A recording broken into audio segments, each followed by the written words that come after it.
हाय, कशी आहेस? ठीक आहे. ठीक का? मस्त का नाही आहेस? रागावली आहेस का माझ्यावर? तुमच्यावर रागवून काय फायदा आहे? मग अजयवर रागवून तरी काय फायदा? Sorry. I mean mister Ajay ठाकूरांवर रागवून तरी काय फायदा? हे बघ, अशा गोष्टी होतातच, चालायचंच. चालायचंच? हे बघ, जे झालं ना त्यात त्यांची काही चूक नाही. ते तुला सांगण्याचा प्रयत्न करत होते पण तू ऐकूनच घेत नव्हतीस. मला आत्ता याविषयी काहीही बोलायचं नाही. ते बघ, अजूनही तू ऐकून घेत नाहीयेस. असं कसं चालेल नेहा? बरं ते जाऊ दे, आपण हा विषयच नको बोलूया.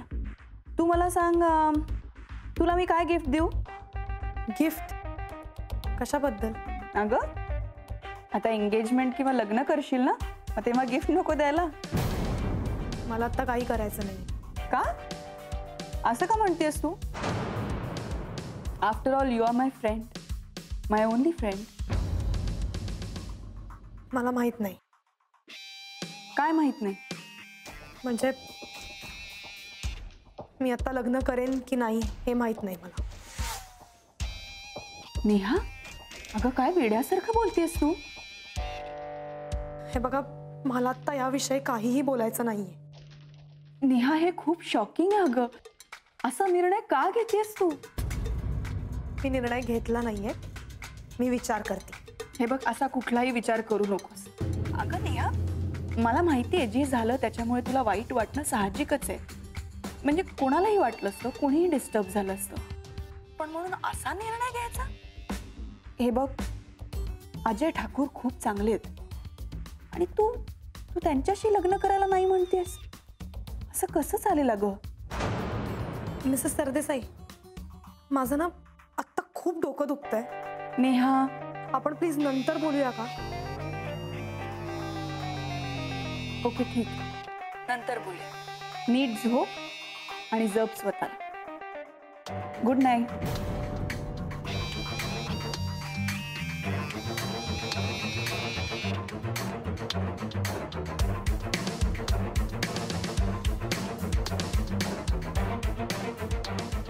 Chess mister Ajay.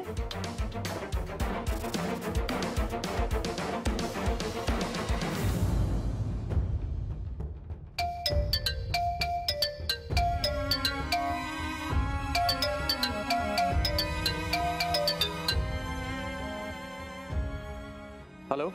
हा, नेहाची आई बोलतेय मी. 2 मिनिटं आहेत का तुझ्याकडे बोलायला? हां बोला काकू. अरे अजय, काय झालंय काय? नेहा काय म्हणाली का तुम्हाला?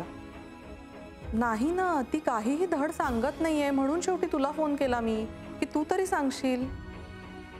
काकू, नेहाचा जरा गैरसमज झालाय. अरे हो, पण नेमकं काय झालंय आम्हाला तरी कळू दे ना. बघ, आता तूही काही बोलायला तयार नाहीयेस. अरे आम्हाला टेन्शन आलंय रे. काकू, मी बोलतो नेहाशी. हो, पण कधी? 1-2 दिवसात बोलतो. हे बघ अजय, आता फार दिवस ताणू नका हा. अरे लग्न ठरवलेत ना तुम्ही, मग अशी भांडणं आणि आबोले नको आता.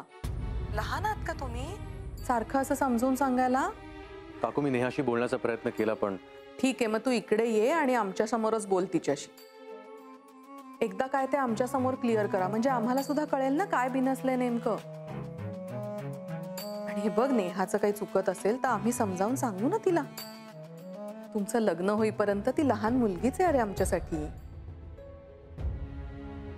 काहीही प्रॉब्लेम असेल तर आम्हाला मदत करायलाच हवी ना तिला. ओके, मी येतो. ठीक आहे, मग आम्ही वाट बघतोय, येतो.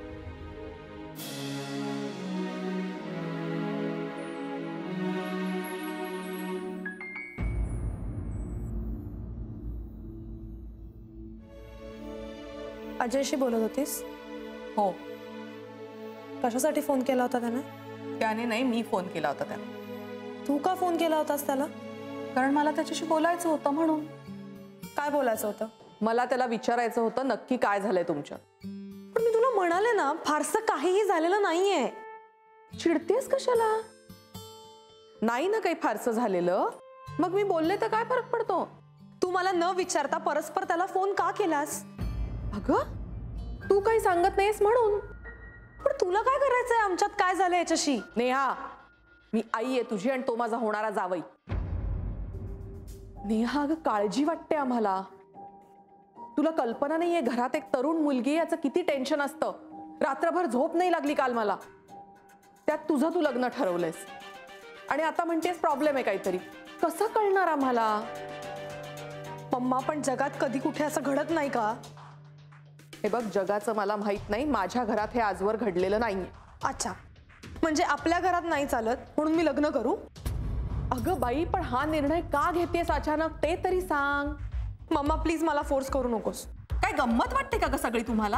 हा, मी सांगत होते विचार कर, विचार करून लग्न ठरव, तेव्हा ऐकलं नाहीस अजिबात. आणि आता लग्न ठरवलंयस, आम्ही मान्य केलंय. प्रॉब्लेम झालाय तुमच्यात, तो सोडवायला बघतोय, तर तेही ऐकायचं नाहीये. म्हणजे माझं काहीही ऐकायचंच नाहीये तुला. मी म्हणते त्याच्या बरोबर उलटा करायचंय सगळं. असं काही नाहीये मम्मा.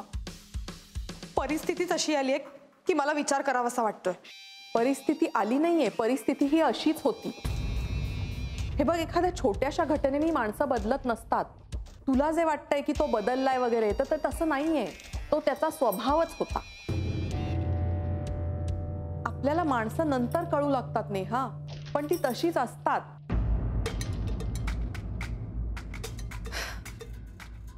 तो बदलणार नाहीये, बदलावं तुला लागणार आहे.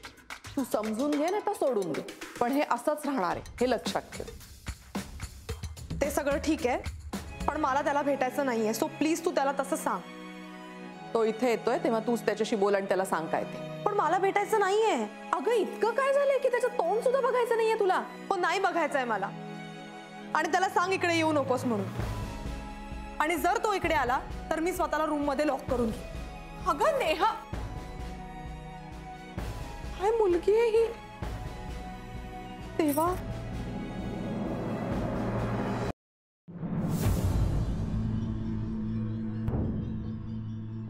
थोडं स्पष्टच सांगते, परिस्थिती फार गंभीर आहे. म्हणजे तुमच्या आईच्या रक्तात ब्लड क्लॉट्स आहेत. आपल्याला ताबडतोब काही ॲडव्हान्स टेस्ट कराव्या लागतील. बापरे, पण कशामुळे? कशामुळे असं सांगता येणं कठीण आहे, पण हे फारसं चांगलं लक्षण नाही. मी काही औषधं लिहून देते. त्यांनी क्लॉट्स डिसॉल्व्ह नाही होणार, पण या बेसिकली औषधामुळे रक्त पातळ होईल. त्यामुळे नवीन क्लॉट्स निर्माण नाही होणार. पण डॉक्टर, आता काय करावं लागेल? ऑपरेशन करावं लागेल. ऑपरेशन? हो, क्लॉट्स ताबडतोब नाही काढल्या तर त्या भागातील रक्तपुरवठा बंद होऊ शकतो.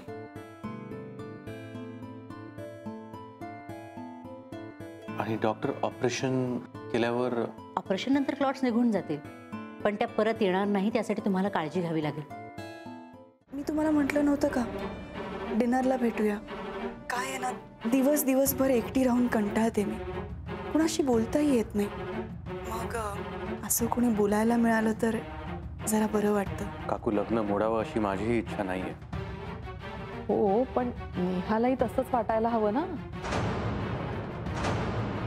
तू म्हणतोयस तसा नेहाचा गैरसमज झाला असेल की तुझ्याकडून काही चूक झालीये.